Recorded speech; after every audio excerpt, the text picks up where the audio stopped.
All right, hello and welcome to the next lecture. So we have a lot to talk about today. Freedom of speech, communication, and open source. Oh my.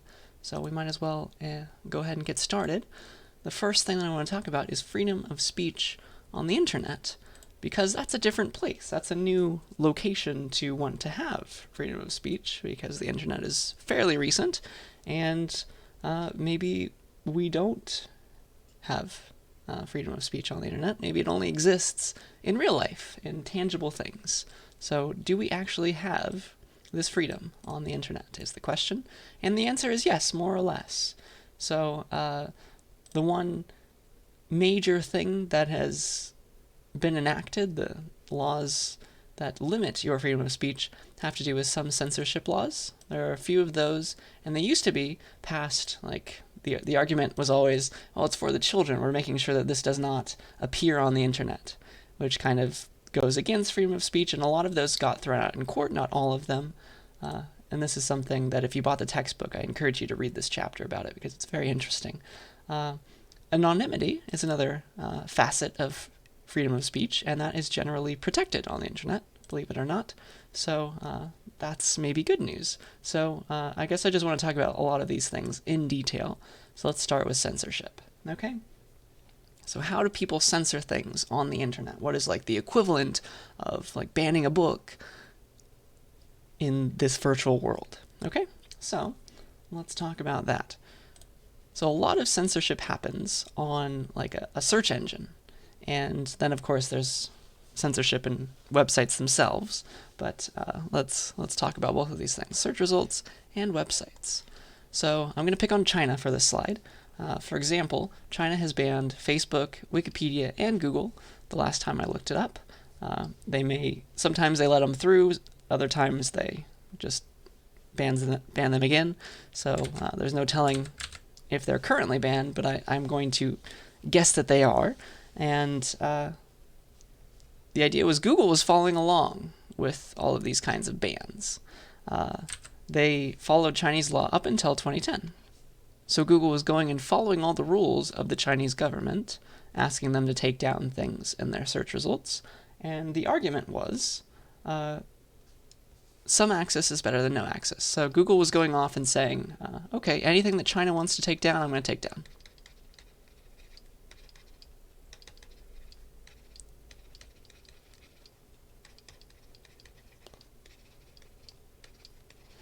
Anything that China wanted taken down got taken down. So if you're going to search for something on Google and China didn't like that topic, they could ask google.cn to remove those things. Okay? And Google stopped following this law. There was enough backlash. And so now they only operate google.hk, which Hong Kong, I'm sure you've seen in recent times, is not doing so well either, so who knows how long that'll last. So that is the story there. The US, on the other hand, remember that they considered banning TikTok. Do you remember that? I guess I should say considered now. Do you remember that fiasco? So TikTok is still alive and well, but this is something that any government, Chinese, American, we all every country thinks about censoring things, okay? So just keep that in mind. Okay, so that is our first taste of censorship. We can go further, though. Some countries have gone even further, and let's talk about those cases. So sometimes when there's like a coup or there's a lot of civil unrest, countries who own the entire backbone of the internet, because it's state managed sometimes, they can shut down the entire internet for their country that they manage the internet for. So some countries have control over all of the internet infrastructure. Okay?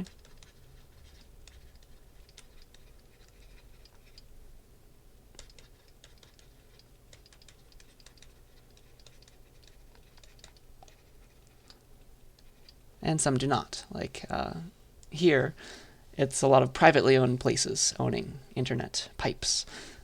But some countries, they manage their own internet, which means they can take it down if they want. So back in 2011, there was the Egyptian revolution, and the government would shut down the internet for a time because that's what the protesters were using to talk to each other and make sure that they were all in the same place at the same time. So that's quite unfortunate, but it's something we need to talk about because this is a thing, okay? And then slightly more recently, in 2016, there was that Turkish coup, and the country went and blocked a lot of these social media websites like Twitter, Facebook, and YouTube because people were then going and using social media to organize themselves.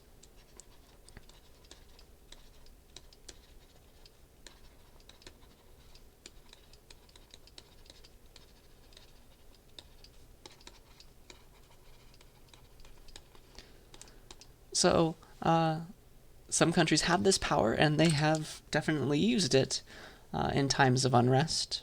And I think in both cases it was unfortunate. But I guess that depends on your viewpoint. And so I guess my question to you is this all okay? Like, who should have this power? Should the countries wield it? Should maybe some unbiased third party be able to shut down the internet? Or should nobody be able to shut down the internet or censor websites and things like that? What do you think? And these are the questions that I want to start brewing in your head, okay? So hopefully I've slightly succeeded so far. Okay, so that's censorship.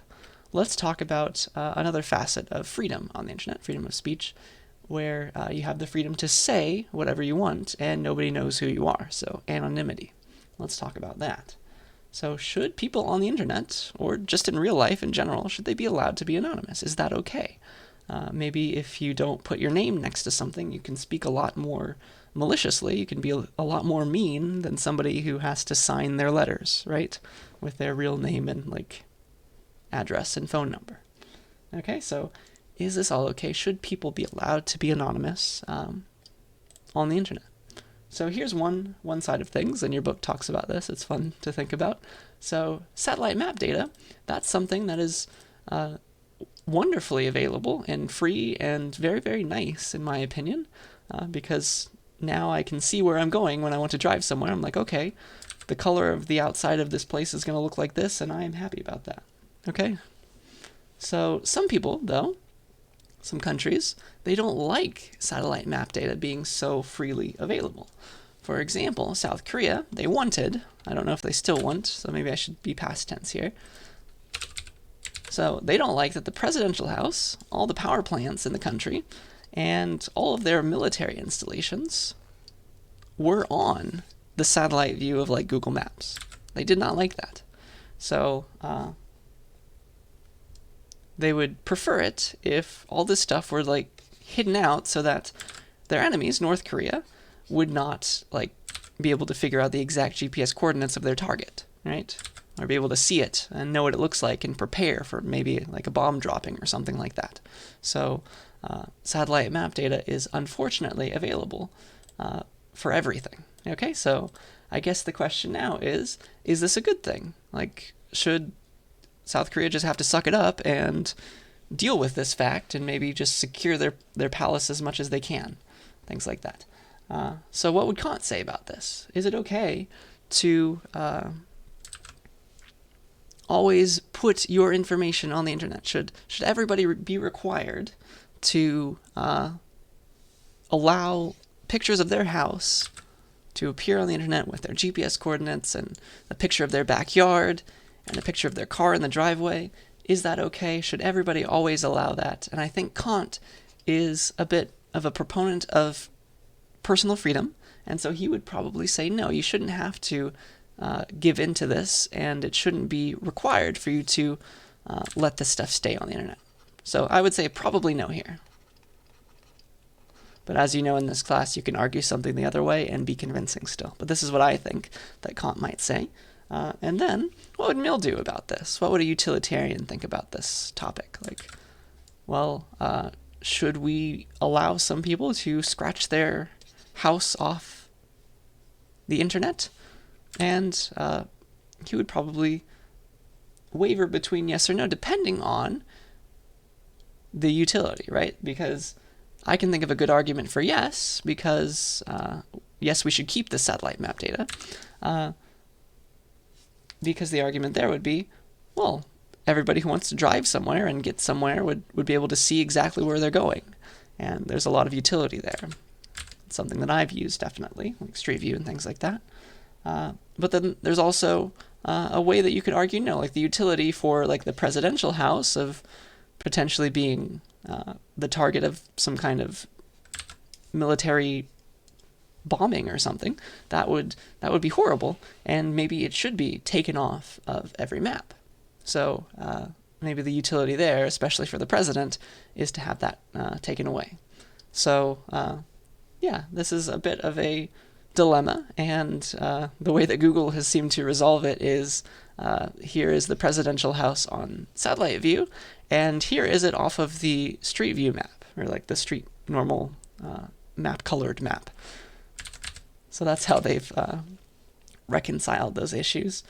But obviously, you're kind of stuck in this day and age with everything on satellite view, unless like you're very, very powerful, and you have the power to go to Google and say, hey, get rid of this for me, please. Okay, so that is satellite map data. Let's go back in time. Let's talk about the Federalist Papers, which were, in their time, back in the day, they were very well regarded. They were accepted by the people, and they were generally liked. Okay? They were well liked / accepted. And they were anonymous. So they were written by Hamilton, Madison, and Jay. If you watched or listened to Hamilton, you know all about this, right? But they were published anonymously, so nobody knew, like, this one was written by Hamilton, this one was written by Madison, this one was written by Jay. It was all after the fact that people found this stuff out. So they were published anonymously because the authors, they were well known because they were like revolutionists, right? So they didn't want their name to be associated with this stuff so that they wouldn't appear biased, probably, or that they wouldn't like try and sway people based on the power that they already wield. They want their arguments themselves to be the topic of people's discussions, not their names. So this was published anonymously. It was also custom at the time to publish things anonymously. Like, people didn't care who you were. If you wrote something good, then you publish it, and you don't really attach your name with it. And that is just something that was done. And then also back in the day, remember that it was frowned upon for women to publish books, and so a lot of them used pseudonyms. So like Jane Eyre, for example, Charlotte Bronte didn't use her real name when she published it for the first time. So yeah, that is just some examples from back in the day, and this is not about the internet, but it goes to show that anonymity, it's a hard word to say, at least in this country, has been accepted for a while. And so that's why, on the internet at least, there is a bit of a presence. It's a bit of something that's allowed. If you're on a website that allows for anonymous publishing, nobody's going to go and take that down. Okay? So the next thing that I want to show you is a fun little website. Maybe I should just spell it out so that you can go to it. Whee! There we go. Now it's a link, and we can click it. So we have some things that exist in this day and age, just like these satellite map data things, that are a bit weird to think about. So let's go to californiabirthindex.org. Dun, dun, dun. If it wants to load, I might have, maybe it wasn't HTTPS. It looks like my PowerPoint is freezing, so I'm going to have to maybe stop the video and fix this, and I'll come right back. Aha, it was because I spelled it wrong. Excuse me. So let's talk about this website. It's called californiabirthindex.org, and what it does, if we go to it, is it stores birth records. So things that are on your birth certificate, they store, because those are public domain things. So everybody who was born between 1905 and 1995 is on this website. So they went and compiled all this information, and you just enter a first name and a last name, and you can pull up like your parents' information, my information, Phoebe Bridgers' information, for example. So let's go look her up, okay? Boop, Phoebe Bridgers.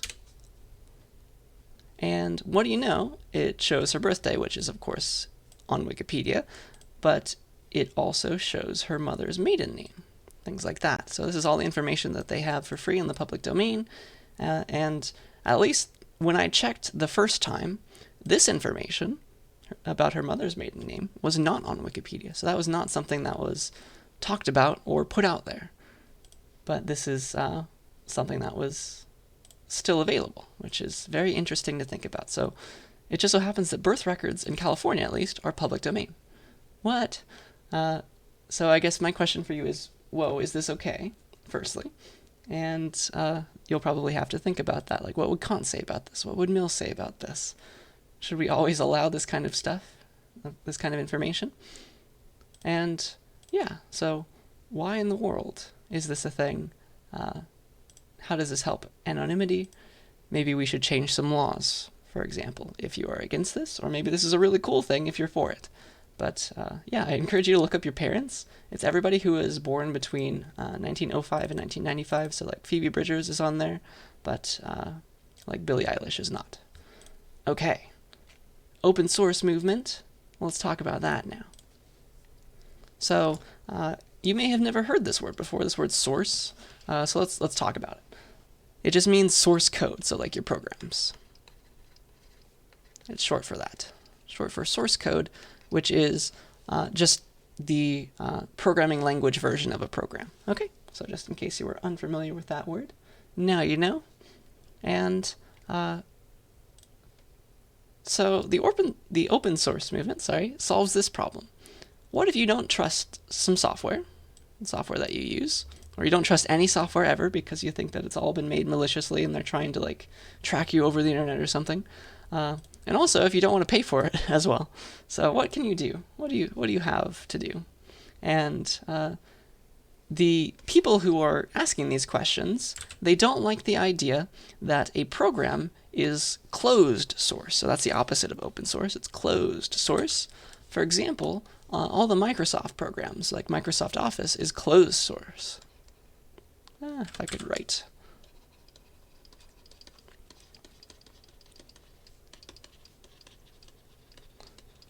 And of course it costs money to somebody. We're getting it for free from the school, right?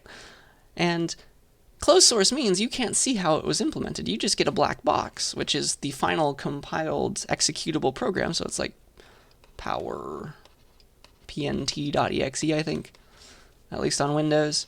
And it's just a black box, and you have no clue what's going on in this black box, how this program's really working that I'm displaying this lecture to you with. What's going on? What if it's just tracking me and it's sending my voice information right now through Microsoft servers to some foreign government? We don't know. So that is unfortunate. And maybe we don't like this. So enter the open source movement, where all of the source code that is used to create any program or operating system or thing is freely available. So two things, one that you already know, one that you're about to know. Scratch and Python, they're both open source software. So they are available for free on the internet for you to go and download and build yourself if you so choose to do that. So all the source code, all the programming language code for these things is available. If you want to look at them, so you can totally look and make sure they're not doing anything silly. And also for you to build on top of it. Those are like the two tenets of the open source movement. If you want to look at it, that's one thing. The source should be freely available. And also you should be allowed to build on top of it whatever you want. So those are like the two main tenets of open source, the open source movement. So everything's free and everything is extendable is the idea. And if you look at it deep down, if you go to Scratch's website or Python's website, they talk about these things called licenses, which are contractually binding things that make it so this stuff is always going to be open source. So there are different kinds of open source. There's GPL 2 and 3. There's a bunch of different things, all these different concepts. And maybe different versions have different licenses associated with them. And those are how you know, like, okay, I'm allowed to do this, but not that. I'm allowed to use this commercially if it has this kind of license, but I'm not if it's like this. I'm required to give back to freely host all of my changes. I have to show other people my changes if I build on top of this thing.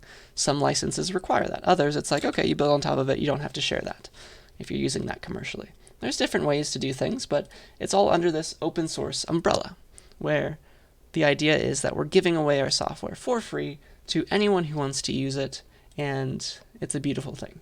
Okay? So one very, very popular open source entity is called Linux. So Linux was created in 1991 as an open source, what's known as an operating system. Why not? What is an operating system, you might ask? Well, Windows is an operating system. Mac OS is an operating system. It's a program that runs programs, right? Let's think of it that way.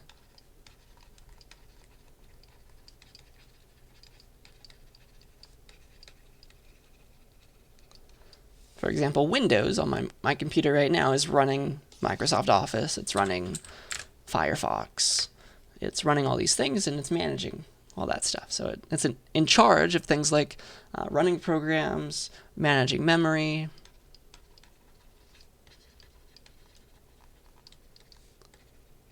files and things, managing memory, managing files, just making sure everything works smoothly. Linux is an open source operating system, so you can look at its source code and change it if you would like. Whereas Windows, that's of course not the case because it's a commercial product and they don't want anybody to see or steal their secret sauce. Okay? That was some wonderful alliteration off the top of my head, I do believe. Okay, so Linux is in a lot of places that you might not expect. So, of course, it's used by cool people who like to program, but it's also used on all your Android phones. So if you have an Android phone right now, it is running Linux. And then also every single website, most likely, that you connect to over the internet is running a Linux server, so that which is what is showing you your content. Like, you can almost bet that this website is on the back end serving me this website through a Linux server because it's free. That's the whole point of all this. Everybody likes to save money, and so it's become very, very popular. And it's also very, very powerful because a lot of companies are giving back to Linux because they use it themselves. They want it to be better. They make it better. Okay, so it's a very, very strong contender. It's a very, very good operating system for a lot of things. And then their mascot is this cute little penguin. I'm not really sure of why it became the penguin, but at least you know now. Okay. Linux is the operating system. All the programs that exist on Linux are usually made by what's called an entity called GNU. Okay, that's how you pronounce it. This is also the name of a cute little animal, which is pronounced, if I were to spell it in like pseudo-Spanish, new. But no, this is GNU with a hard G. And it stands for GNU's Not Unix, which is hilarious because it has its own name inside of itself, and that is the joke. So what it is, it's a collection of free software. So an operating system only gets you so far. It can run your programs, it can manage memory, but what are all the programs themselves, things that you need to manage your day-to-day life? A lot of those are made by the GNU project, okay?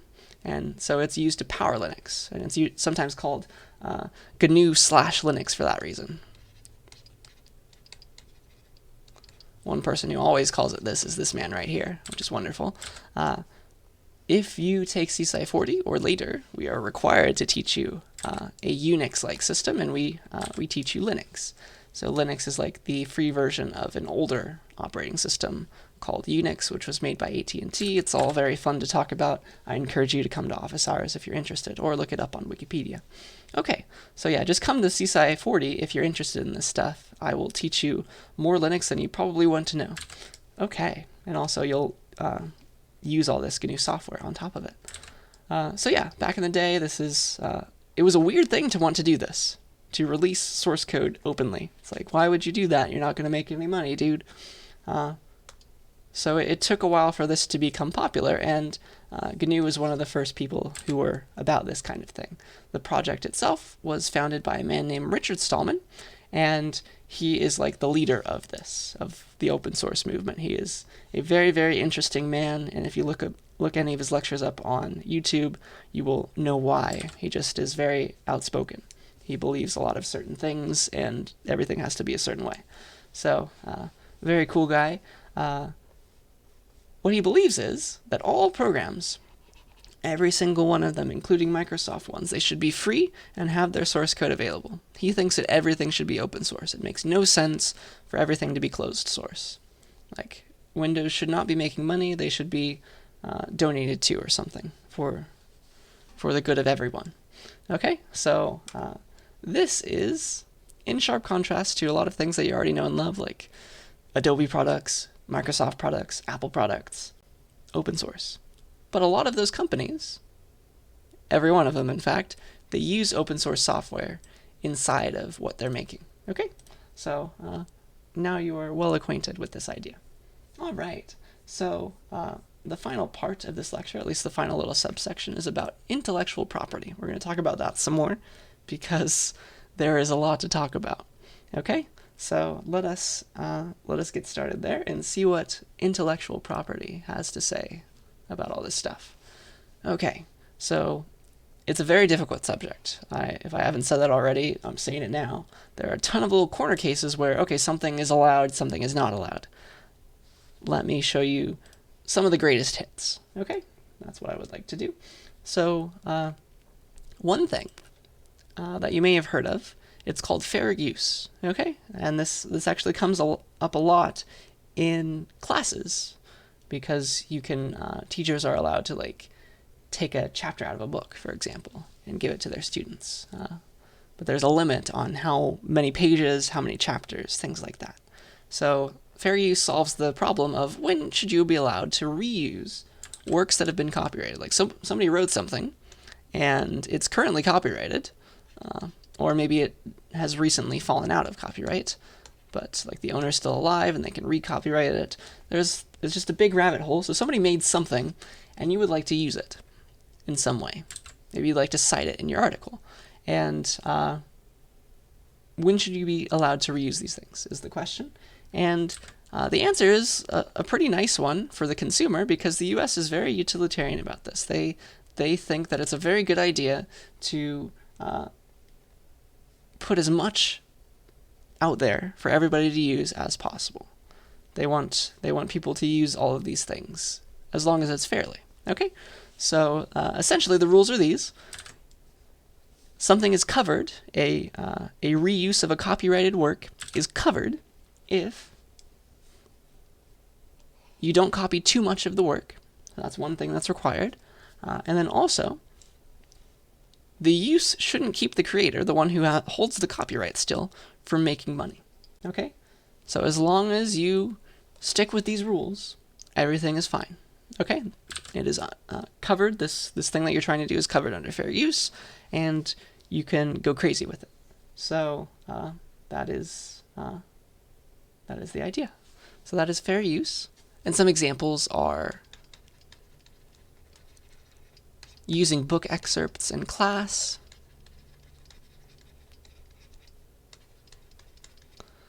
excerpts of books reproduced for students, especially when the book is out of print, then it's definitely fair use. Teachers sometimes like to do this and give their students one chapter for free, which is very nice, and they're allowed to do this because it's fair use, and it's not like the students were going to buy it anyway. So that's fair use. Another thing that's fair use that you probably see a lot is like you go on the internet. Here's my best drawing of a computer.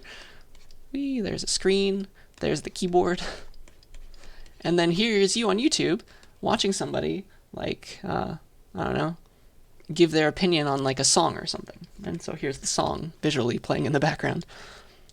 You can reproduce a certain amount of music for a small amount of time. We reproduce a small amount of music.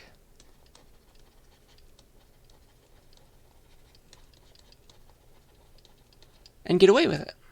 Because that's covered under fair use. It's like, okay, I'm trying to like either tell somebody about this cool new song, or I'm trying to critique it.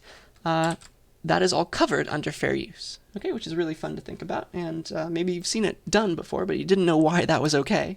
Now you know. So that's something that is covered. And of course, this applies to the internet. That's why we're talking about it. All right.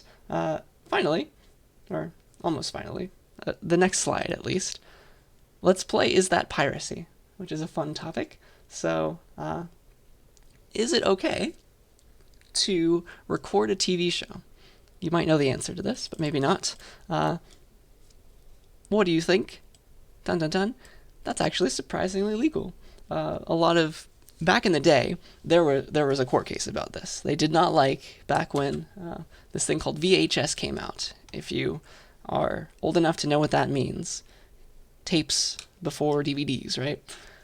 Back when VHS came out, you started to see tape recorders, and they were cheap, and blank tapes were cheap, and so suddenly you could record the TV and watch it later.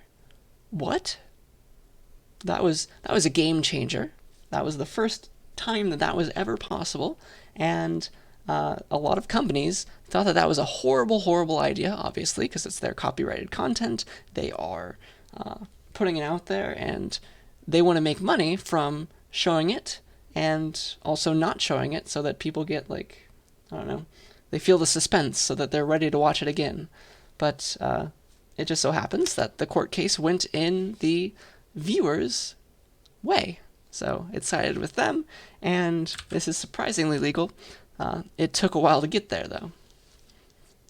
So now it's in the books, and it's allowed. And we have things like TiVo, a lot of stuff back in the day. You can record a TV show, I'm sure, on whatever cable provider's set-top box they give you these days. Okay? That's a fun little topic. You're totally allowed to do that. Okay, how about this? Back in the day, there was a game console called the Dreamcast, and this was, again, one of the first times this was possible because there were CDs, of course, but CD burners. So this is like the step after VHS. CD burners became a thing. Blank CDs got cheap. CD burners got cheap. You could put them in your computer now, and Sega Dreamcast games, they were powered by just normal CDs. They weren't like weird little game cartridges like for Game Boys or things like that. They were just plain CDs, and you could actually go and copy them, because the idea was you have now a CD burner in your computer. You could take your game out of its little disc cartridge, and like here's your game, and you could put it into your CD drive and copy it. It's the beautiful thing, the most beautiful thing for some people, and it's always shiny, right? So now it's rainbow colored.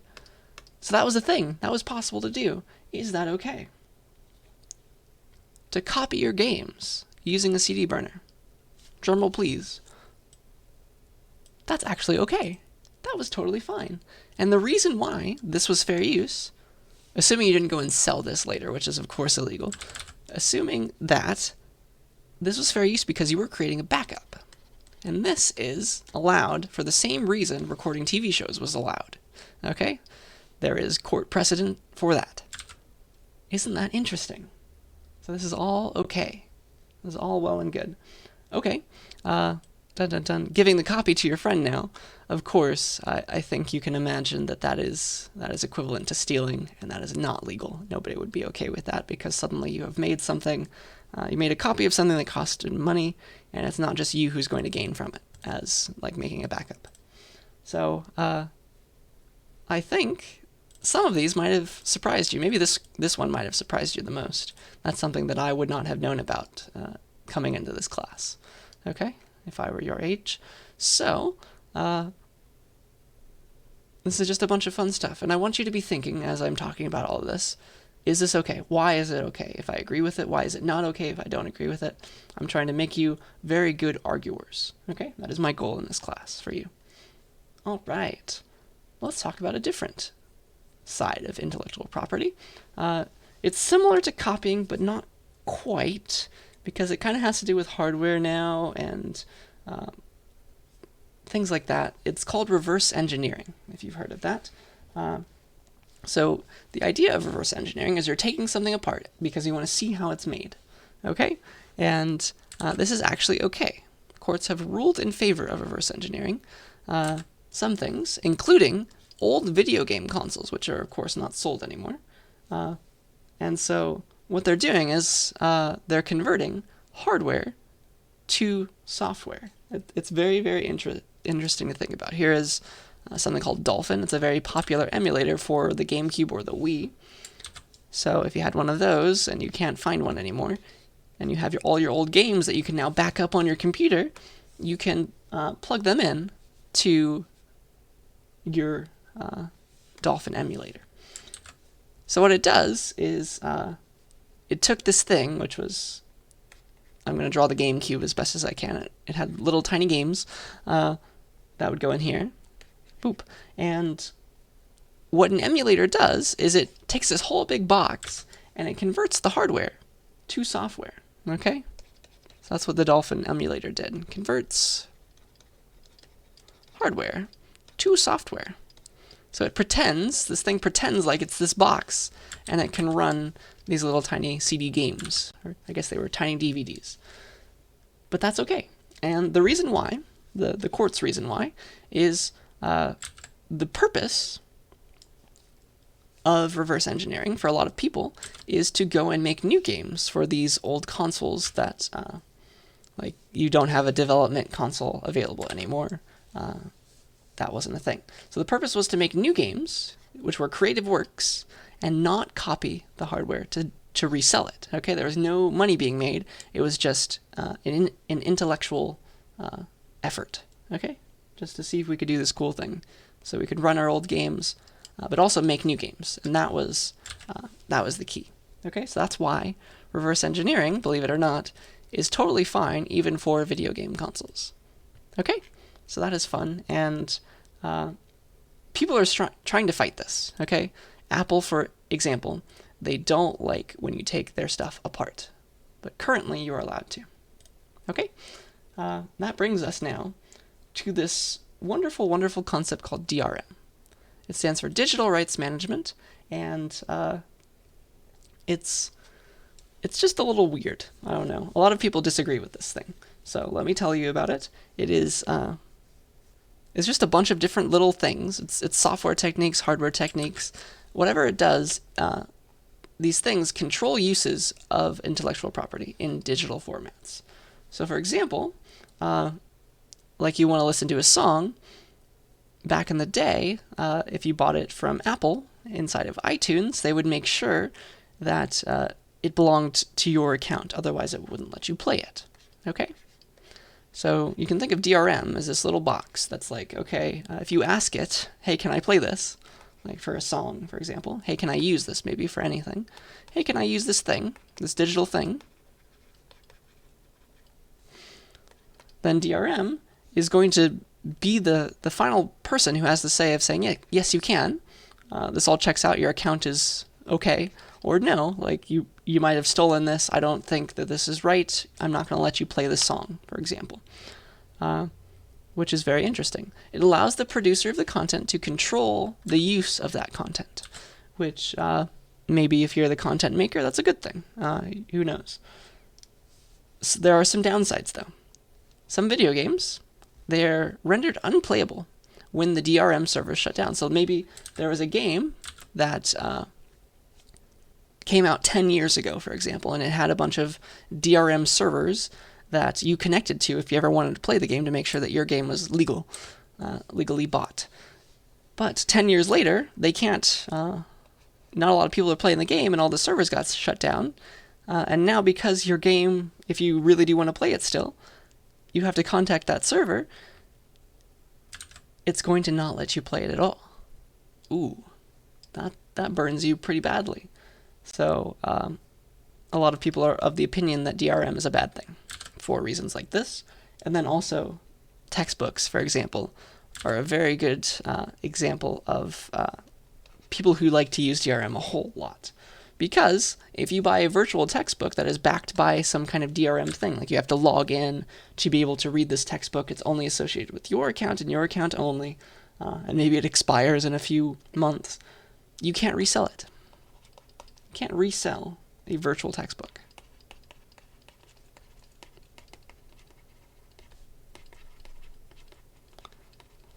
nobody's giving you a PDF, they're giving you some kind of DRM locked thing. Okay? So that's all very interesting. DRM, again, I want you to be thinking about, is any of this okay? Like, where do I stand on these topics? That's what I want you to think. Okay? It's a great preparation for future essays. All right, let's move on now to software patents. So is this a good idea? Should you be able to patent software? And software is something that you cannot touch. So should you be able to patent intangible things?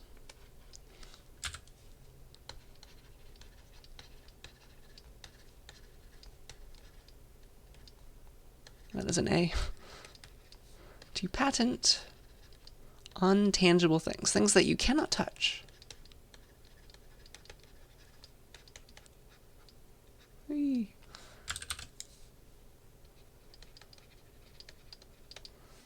And hopefully you remember what a patent is. It's just, hey, I made this cool thing. I'm going to make sure that nobody else can also make it. It was my idea. Nobody's going to get to copy it because it's my patent. I own this idea. Okay? So this gets a little fuzzy when it's about software because it's not like something you made, right? It's not some piece of hardware anymore. It's very interesting to think about. So of course our boy Richard Stallman has one very, very hard view about this topic. He's like, no, we should never have this. It makes no sense to patent software. Software is just a bunch of ones and zeros. It's just a big number. You're trying to patent a giant number. Why would you do that?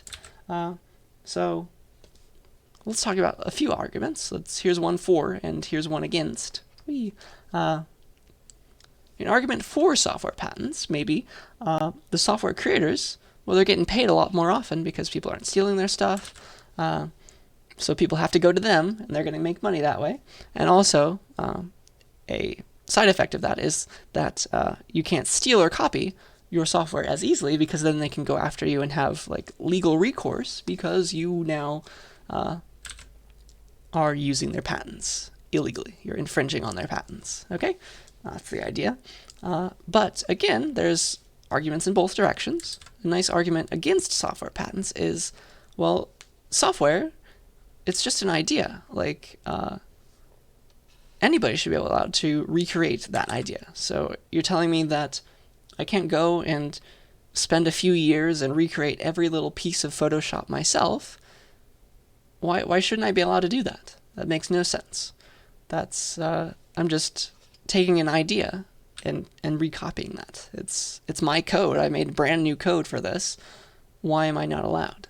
So there are two sides to that coin, and that's again just something for you to for your mind to brew on. Okay? And then finally, let's talk about search engines because they are doing some fun stuff. They have a lot to deal with in terms of intellectual property because when you make a search query on Google, like, hey Google, I want to search for this thing, like, here's your search query, and then it's going to start giving you a bunch of things. Maybe these were images, maybe they were articles, but don't they have to show you pieces of those articles so that you go and click on them, so that you know that was what you wanted? Every search engine has to show you tiny little snippets of the content so that you can see if that's what you were looking for. Ooh, interesting. And so they rely a lot on, and their legal departments are going to fight for hard fair use. They're going to make sure that that stays alive and well in this country because they need it really, really badly for this stuff. So Google is fighting for your fair use. That's the idea. They really, really like that concept. Okay, yeah. And another thing that some search engines copy is your browsing history. So I encourage you to look into this thing called DuckDuckGo, which is a website that is like Google that lets you search without what's called being tracked. So they're not trying to sell your searches to anybody else. They're just they're making money in a different way. Okay, so that is, I think, everything that I wanted to talk about for you there. And let me pull up your essay, and we'll go and talk about that. All right, so here's your next essay. It's going to be a 750-word essay, and this is what I want you to talk about. So at airports, wouldn't it be nice to be able to fly again? Back in the day, it's still happening in some countries, customs officials, they have the power to ask travelers to unlock their phones before they let them in the country. Okay, so if you've traveled somewhere, they have the right to do this. What are your thoughts about this practice? Should it always be allowed, never allowed, or allowed in certain cases? What do you think? So I want you to explain your answer and talk about both sides of that argument, and do it in 750 words. So that is essentially all you have to worry about. That is the prompt. Argue the prompt, write to the prompt, and cite 2 sources in your essay. And those are your hard requirements. Okay, 750 words, 2 sources, and follow the prompt. So I think that's all I wanted to talk about there. Please yell at me if you have any questions about this. That is your essay on privacy and encryption. Okay, the next thing that I want to talk about is, because this is week 6, we're about to have a midterm in week 8. Okay, that's like smack dab in the middle of the semester, so that seems like a good week to me. I just want to warn you about it now. Okay, we're going to have a midterm, and it'll be down here.